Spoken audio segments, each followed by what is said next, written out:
Touchez-vous TV. When Jesus follows you everywhere.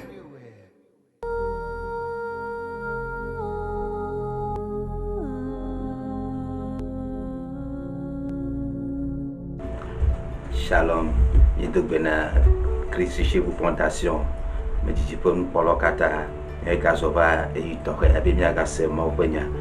e ma obadu dynamito e benya la me. La première peut-être ça le Juge chapitre 16 mai.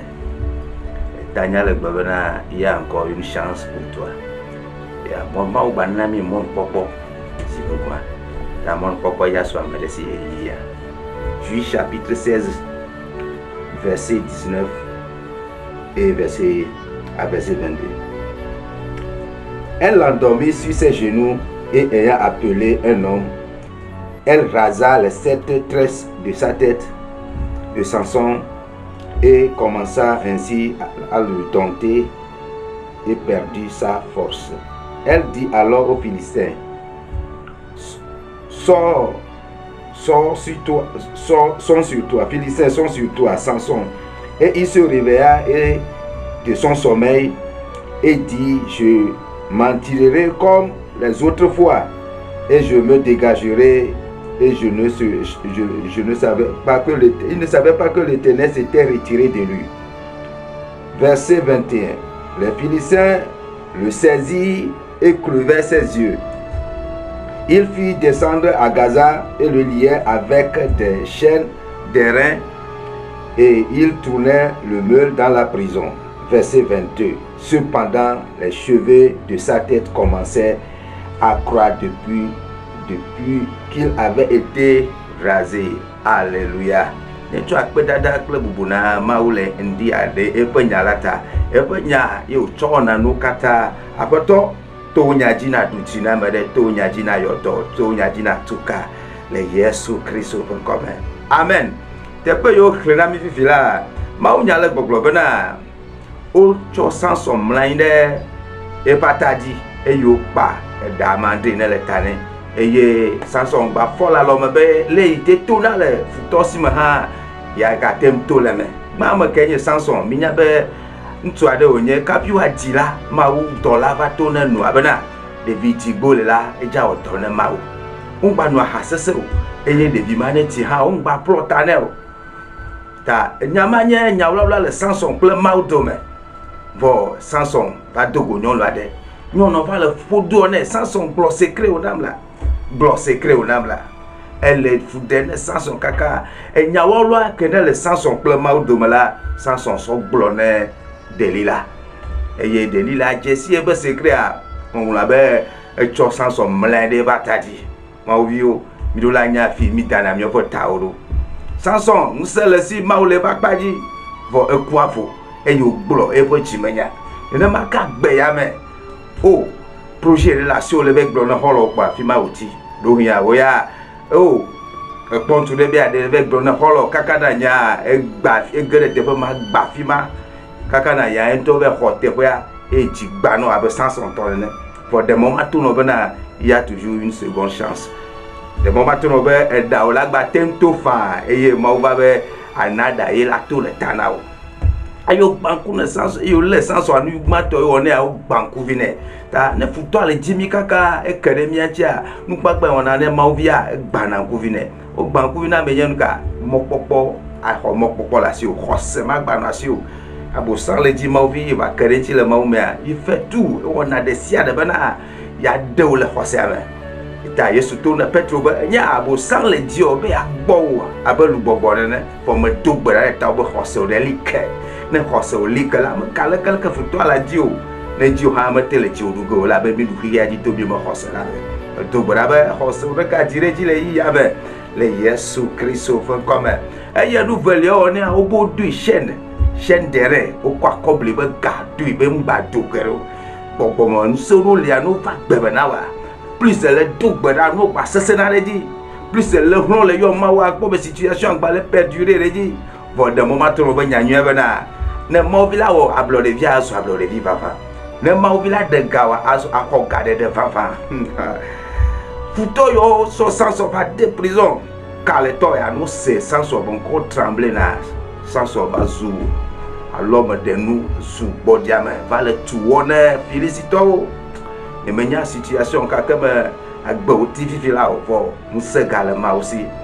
Maui a yo mi là, tête galasi, ba, trono no mea. Ode amadeda le prison. Prison gao baretio, chaîne odeda. Le Yesu Christ au peu comme.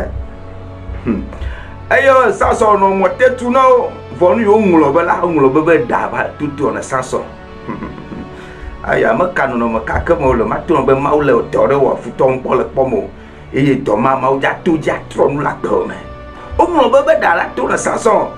Vo kapia banya da tu na Samson. Dal tout ono la untu madal tout ono nyon madal tout ono de kakui madal tubima matu no be o tia me nyi ya me. Et un nouveau commencement, maule doye yo ogel akto, maule doye de ji lakto makto, ma china na on china ma china na mau. Et yo baklo que ma ba o babe agba so Samson. Agba wonu koku wanu, wa gba du fun lenti. O klo Samson so yo ba za du fe. Ogbo magbe mau chabe ya ga ya délivrer ze be du ko. Et to dasi e chona Samson be na wala gbe ya mala. Samson ate u do anu. Au Samson yi au beto ko sorti vedome au futo be sorti o le ngenge futo be ziode mo le dedele o te eye Samson gbe maunye donku tinye atono be maule donku ti o egbegbe maule donku amedeji e wo si be mawu nlobo nene bo mawu manlobo o maule donku di o eye mawu donku Samson ti gbe magbe kado me amodo dana pu yo so na be mau magbate nchoke yo nyemenya nu ka kemele be janyi de o mau poto la gbate ma le otite nu voda kemeli mau mate nchoke o le trova pleti blibola mau la ho Samson tro de be mau ti be mau nya donku dinye na nanse yeye e mau gbato nanse yeye Samson Samson venger mau bo du kwa Samson ye bo doje wunu enwu abena doy Samson wala kaka madia ewu do kata wala ba benkeke kata me la ba da to ne o ti ya me da ye le tutu na apoto lo mi ye wala to me futo le ti acha me futo onto ti o ba mo me le Yesu Christ o fan comme ne me nya le nui ni jo le Samson ja gbajine ne ma me gare wa do hia le no me de gbo le church o kata suboy for va glotare et le chaka document vision de kan balasi on balé pon que le be ya abandonné amoro no tornado di session mo le toi amia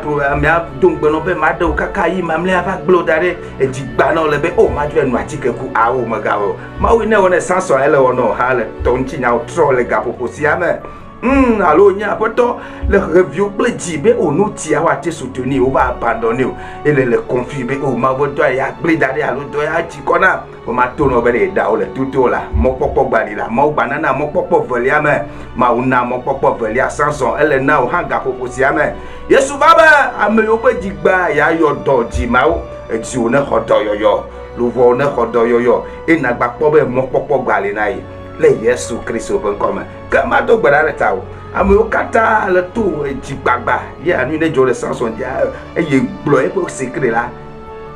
e no chakadui mo baba se do ku comme tout ce somme pour ma va tre o ma to gbara ta o do hyon le pe se se ma to gabo sia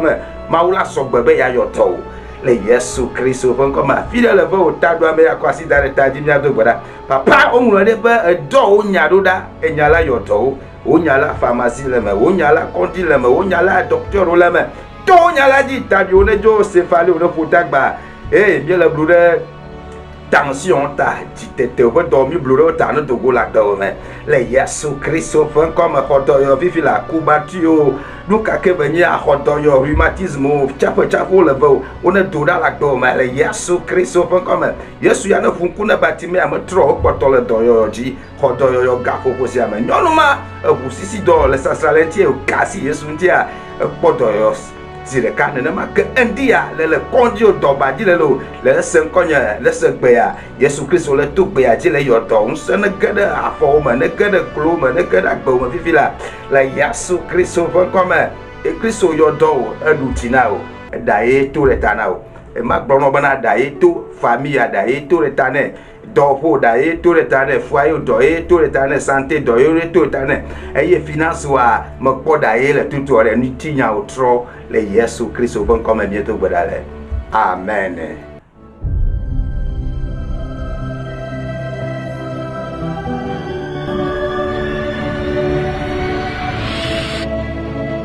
Christ chez vous TV. When Jesus follows you everywhere.